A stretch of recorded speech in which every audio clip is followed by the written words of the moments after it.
So we've all sometime or another come across some lower back pain. We've got 4 easy recommendations that everybody should be doing if you've got some, a little bit of an overused type of a deal. You've done a little bit too much working over the weekend, or you're doing something out of the ordinary, have a slight tweak, and you just need some relief. It's not a serious injury. We've got 4 recommendations, and the last 2 are probably even the easiest that really anybody should be trying. Yeah, no, the low back pain for me is it's never been yet.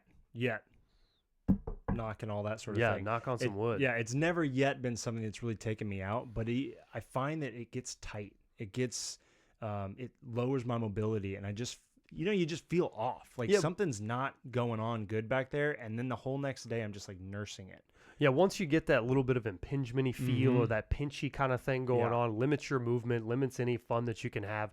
And let's be honest, like we have such short times where you get to have a good time that if you have a tight back and it's Saturday, there's your weekend. Yeah, you want to have a little bit of fun and not deal with this. So let's dive right into it. The first one is going to be basically pretty brief. It's going to be a sequence of different flexibility exercises you should do. Yep. When you have low back pain, we've got hamstrings, glutes, and of course the lumbar are probably really tight. So we're going to move through a couple recommendations that if you've got a tight low back, this tiny little stretch sequence, we're going to move through them quickly so we'll get through all the steps, won't take up too much of your time. But you want to grab a belt, a beach towel, anything that's basically pretty simple. And you've got to get your hamstrings and your glutes nice and loose. Have you ever used like a ballistic band or a beach towel? What is your go-to in your house? My go-to tends to be like the beach towel. I've got it on hand. It's whatever length I want because I just grab it at a different part. Right. And it helps me just extend my arms that little bit further to get the hamstring into its full. And then I can grab a little bit closer on the next bend down. Okay, so you're going to lay down on your back with this beach towel. And what I want everyone to do is you want to bend your knees first. If you lay down flat with a tight back and that's your beginning position, what it tends to do is you arch your lower back slightly to kind of get that pinching feeling out of your lumbar. If you bend your knees, it'll roll your hips naturally slightly. And what I want you to do is kind of almost tuck your hips in like a humping motion.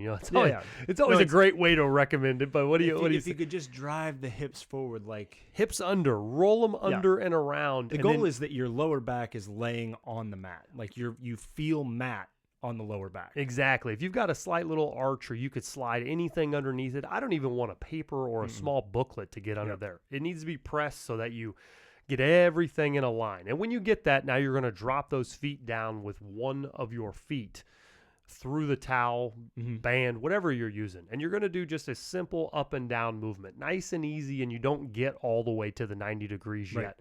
A nice little baby warm up, nice and simple. And then you're going to get into 20, 30-second holds right there straight in the front to start stretching your hamstrings.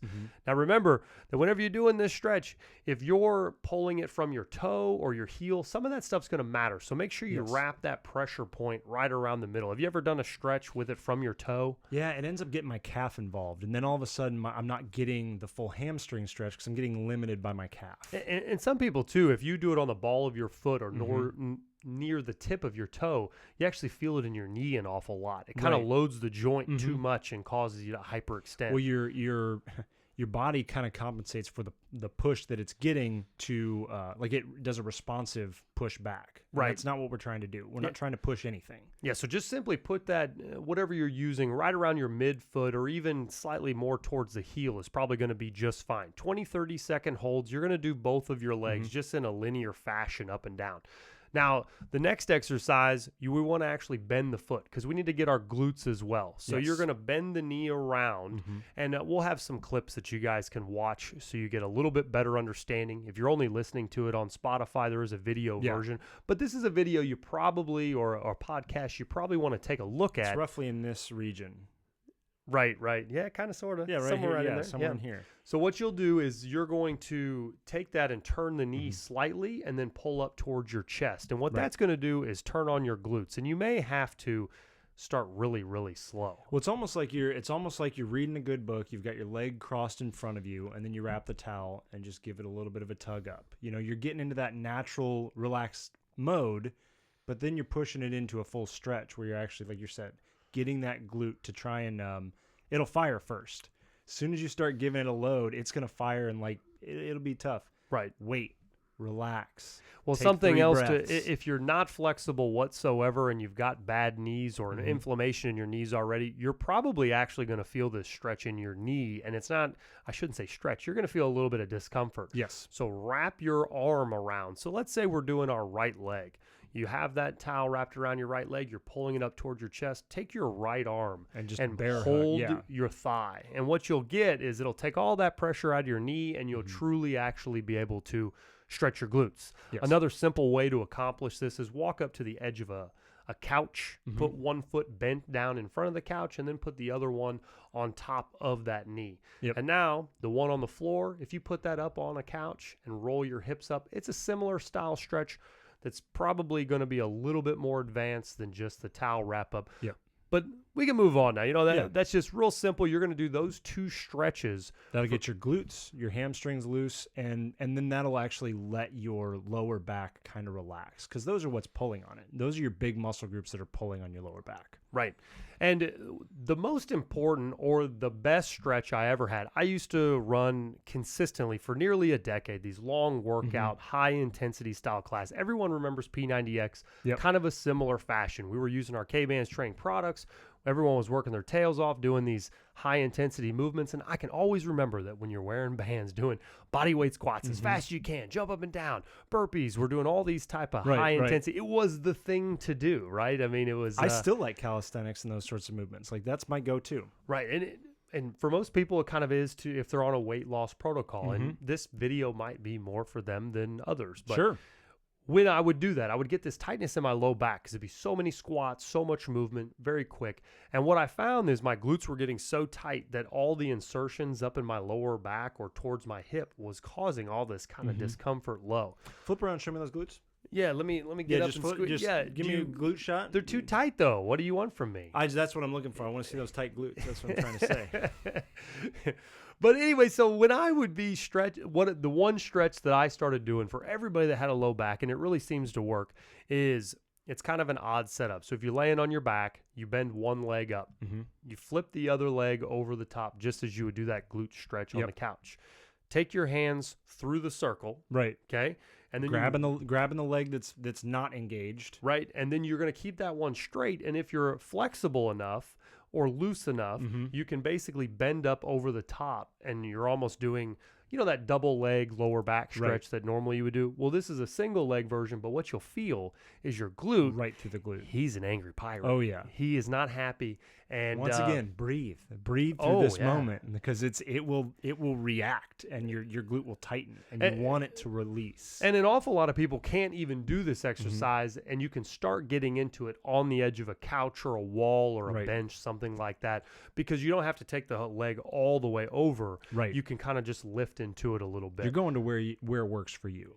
Yeah, but it is that stretch alone can change the way your back feels. So if you've gathered flexibility throughout all your workouts and everything, and you bring that into it, you'll find that your lower back feels peachy keen. All right. Well, speaking of that, I think number 2, we're going to be talking about blood flow getting to the area, because a lot of your recoup, a lot of your rehab has to do with blood flow and rebuilding the spaces that ends up getting injured, or spaces that are getting overworked, or you're trying to get blood flow in there to change your healing habits for physiologically. And so we're going to talk about a couple exercises really quick, and the king of all is like deadlift.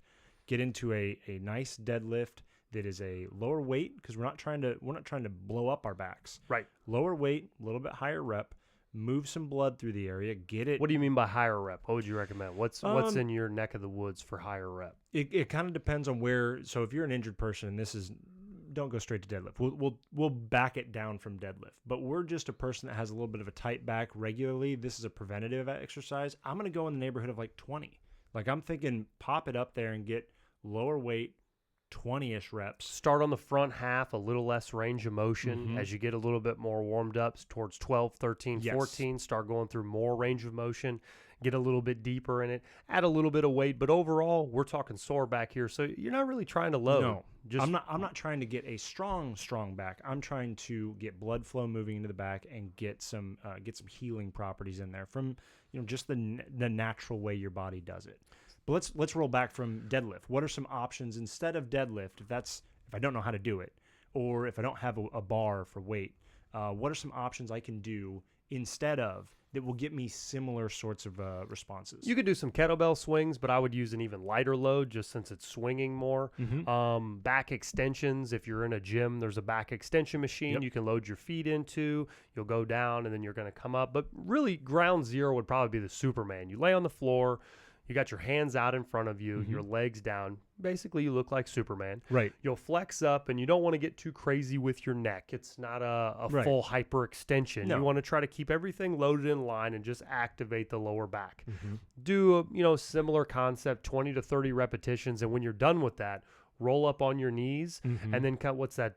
Cat-cow? Yeah, you kind of sink back in your hips and let it stretch. Yeah, that one's a child pose, I think. Child pose. Yeah, where they lay down and put the shoulders way out and really let the back kind of curl. Yeah, and if you do that, after you do a couple Supermans, go ahead and lay on your back and then do a simple stretch from side to side. A lot of times your obliques can be a big culprit as well. If you've had some kind of a tweak instance, you've reached out and grabbed a load or something jerked you, it's really maybe even your oblique that's running around your side that's causing that pain. So after you do some Supermans and things, it would probably be a pretty good idea, lay on your back and lay left leg over while the right leg's straight. Let that hip roll over and stretch your lower back.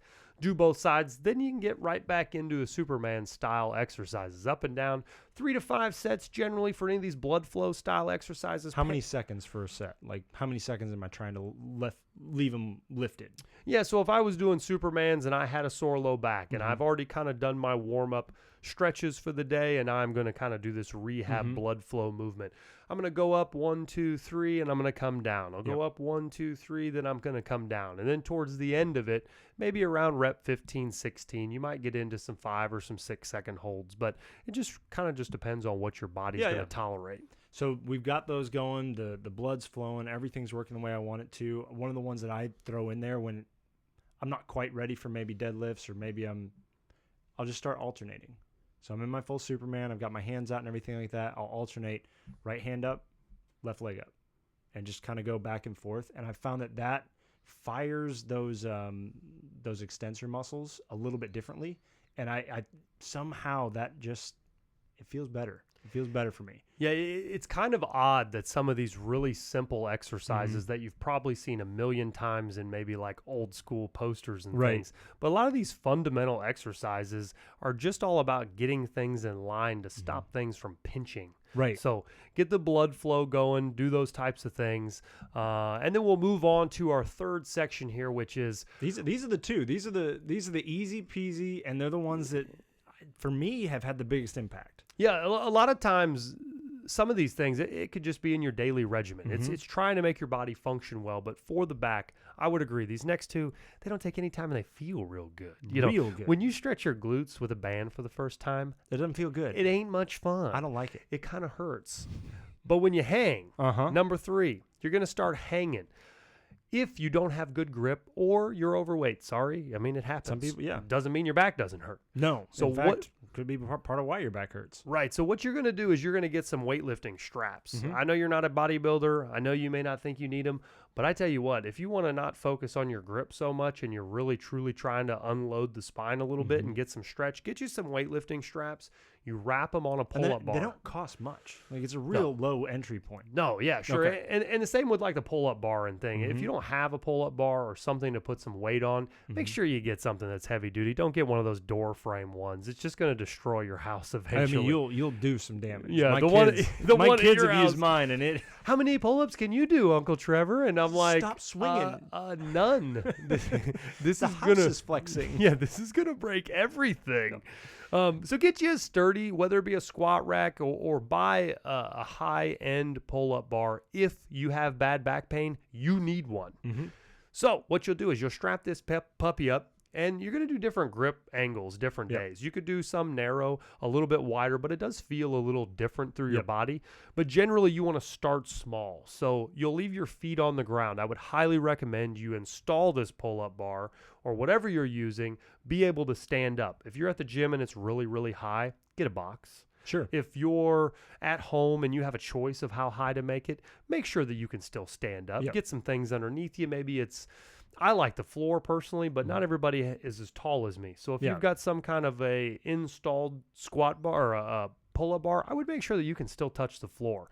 Or like you said, put a box under it. Make it so that whatever you're doing, you can do it. Because in this exercise, we're not looking to max everything out. We're looking to ease into the stretch. Sure. So for me, I use a squat rack, and I can touch the floor because I'm tall. So when I wrap up and I just bend my knees a little bit and let my body hang into it, and what you'll find is you'll have so much tension in your shoulders and your lats that it will not let you stretch your lower back right away. Yeah, you got to breathe into that. And once again, this is where those straps mean something. Right. Because your grip's going to give out before your back. Exactly. So you want to ease into it a little bit. Give yourself the same kind of scenario. You don't have to complicate this stuff. 20 or 30 seconds. Hang with your feet on the floor. Don't overload the stretch. Stand up for a minute. Take your arms down. Move them back around. And then the next one, you're going to start lengthening the set as well as adding more weight. So if you get to that point to where you can lift your legs, that's fine. If you can't, normally I leave my legs on the floor and I like to actually change them. So I'll sit like I'm in a chair slightly with my feet in front of me. And then as I get even looser, I'll even do a split stance position. So it changes the way my hips are sitting in it. And then I do the other foot. But generally, if you are light enough and strong enough to fully hang, great feeling. If you're not, the feet on the floor is not going to kill this exercise. No. The one thing to think about is where you're putting your feet. If you put your feet behind your body and you're hanging at an arched position, that's not what we're going. You're going from hands, that point, shoulders, butt. You're stretching your abs. Right. Because you've now created a C in your body. Instead, you want to keep your feet in front of you so that you've got more of the lower back getting lengthened. Think about your body as having basically two bands on it. You've got your front bands, which are all your abs and all the pieces that pull your body forward. And you've got your back bands, and those are all the ones that extend your body backwards. If those are what's hurting, that's really what it is that we're trying to lengthen. For me, same sort of situation. One of my favorite parts in the middle of that hang is to rock my knees back and forth a little bit and get a little bit of a swing going. And almost every time I'll feel my back just drop down and it'll pop. I'll get that nice low back.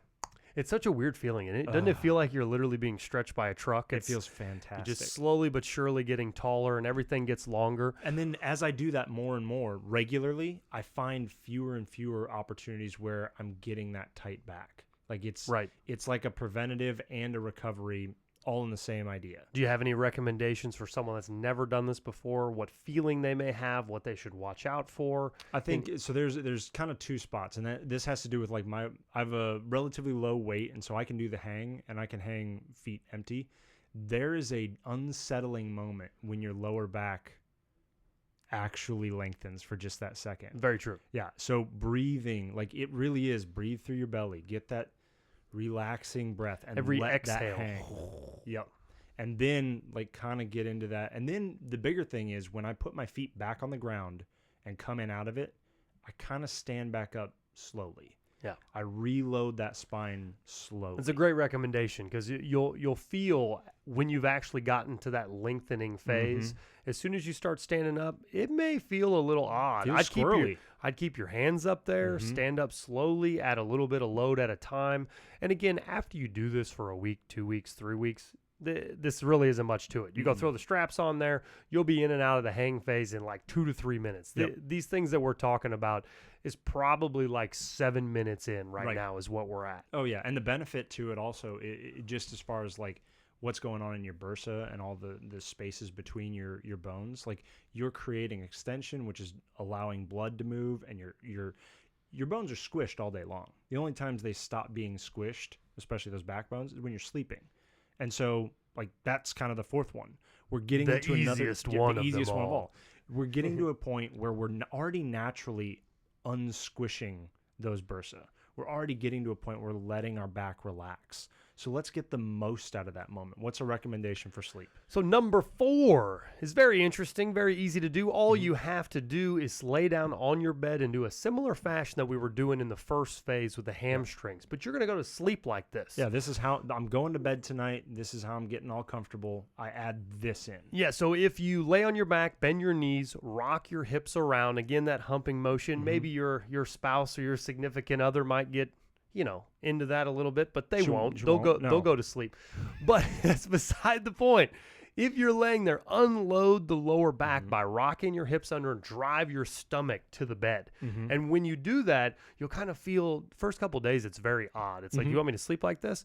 But if you roll your hips under you and you kind of have that slight tip in your hip, drive your lower back to the mattress, straighten your legs out, now go to sleep. Yes. And if you can do that, you got to imagine that when you fall asleep, how many hours have you kind of tilted that hip and got it out? Because most of the time, a lot of this tightness is because your hips are tilted back and it's compressing everything in your lower back. And again, we're not talking about you fell off a ladder. You have some kind of an injury. No. I'm talking about I just you got a little tight back tweak in your back. I picked up my kid about 200 times when I was at the beach, or I did those kind of things where you just got that something's not. Yeah, so these will help. If you want to go through them, your first one is going to be slightly stretching hamstrings, glutes, and a little bit of a low back stretch through Stretch the culprits. Through that, scooping through the leg and pulling it over. Next one's going to be blood flow style exercises. Make it simple. Superman's lightweight deadlifts, slight extensions, alternating hands and feet. Super easy. You're talking 4 minutes out of your day. Hang is number 3. Very simple. Use some straps. Take your grip out of the equation. Let your body lengthen. Be careful when you start loading the spine and you stand back up. You want to go nice and slow. Number 4, when it's time for bed, rock the hips. Get the tilt in the hips enough to unload the lower back. Get the compression out of there. And then fall asleep. Yep. It's not saying you're not going to sleep like that all night or anything like that, but if you fall asleep while doing it and you get an extra 20 minutes of that nice stretch, sure, it's gonna pay dividends. You got to get those. There's a lot of women that kind of walk around as I don't know if it's a vanity or just how they're built, but you walk around with your butt sticking out. And I've worked with tons of these women that you literally have to teach them to quit doing that. You have to tip your pelvis forward because you're hurting your own lower back. It's funny. It's called this is a classic problem in it, and it does seem to happen a little bit more in women than men, and it's anterior pelvic tilt. And all that means is that exact thing. You've rocked that body forward. You've put an extra bend. All them vertebrae are crunched up at the bottom. Extra bend in the back. And that kind of thing over time, especially when you're starting to do things like hold a kid in the hand while you're doing it, or hold any kind of other weights in there, you're loading the spine in an unnatural curve. Same thing that you see in your neck. If you've got your neck forward all the time looking at cell phones and all those things, well, your neck's supposed to do this. Yeah, it's supposed to go up to the back of the spine. Right. And instead it's straight and pinching. Yes. Anyway, that does it for today. If you've got a low back soreness or a little bit of pain, go through these 4 steps. Should take you about 7-8 minutes a day. Do them every day until it feels better. It's going to go away. Trust us.